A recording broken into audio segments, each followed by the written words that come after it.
அனைவருக்கும் வணக்கம்.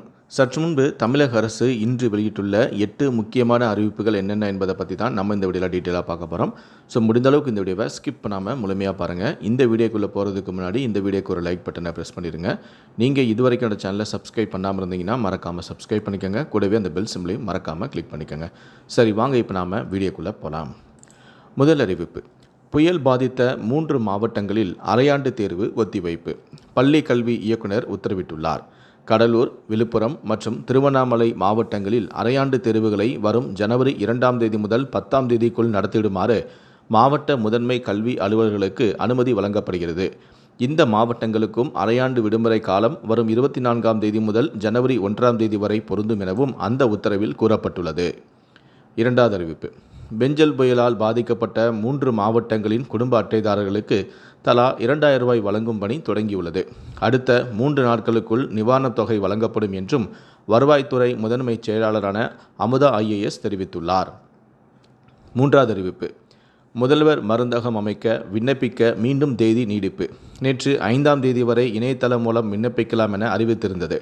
இந்நிலையில்தான் தற்போது பொதுமக்களின் நலன் கருதி வரும் 10ஆம் தேதி வரை இணையதளம் மூலம் விண்ணப்பிக்க மேலும் தேதி நீடிக்கப்பட்டுள்ளது. நான்காவது அறிவிப்பு: தெற்கு வங்கக்கடலின் மத்திய பகுதிகளில் வரும் 7ஆம் தேதி குறைந்த காற்றழுத்த தாழ்வு பகுதி உருவாக வாய்ப்புள்ளதாக இந்திய வானிலை ஆய்வு மையம் தகவல் தெரிவித்துள்ளது. குறைந்த காற்றழுத்த தாழ்வு பகுதி உருவாகி மேற்கு வடமேற்கு திசையில் நகரக்கூடும் எனவும் 12ஆம் தேதி தென்மேற்கு வங்கக்கடலில் தமிழ்நாடு இலங்கை கடலோர பகுதிகளை அடையக்கூடும் எனவும் கணிக்கப்பட்டுள்ளது.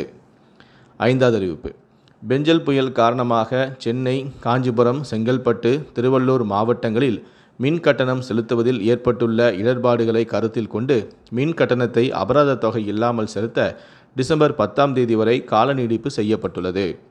ஆறாவது அறிவிப்பு: விழுப்புரம், கள்ளக்குறிச்சி, திருவண்ணாமலை, கடலூர், தருமபுரி, கிருஷ்ணகிரியில் சிறப்பு சிறு வணிக கடன் திட்டம் முகாம் நடத்தப்படும் என அமைச்சரான பெரிய கருப்பன் தெரிவித்துள்ளார்.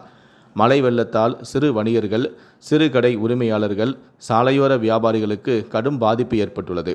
கடலூர், விழுப்புரம் மாவட்ட மத்திய கூட்டுறவு வங்கி மூலம் சிறப்பு முகாம்கள் நடத்தப்படும் எனவும் தகுதியானவர்களுக்கு குறைந்த வட்டியில் 10,000 ரூபாய் முதல் 1 லட்சம் ரூபாய் வரை சிறு வணிக கடன் வழங்கப்படும் எனவும் அவர் கூறியிருக்கிறார்.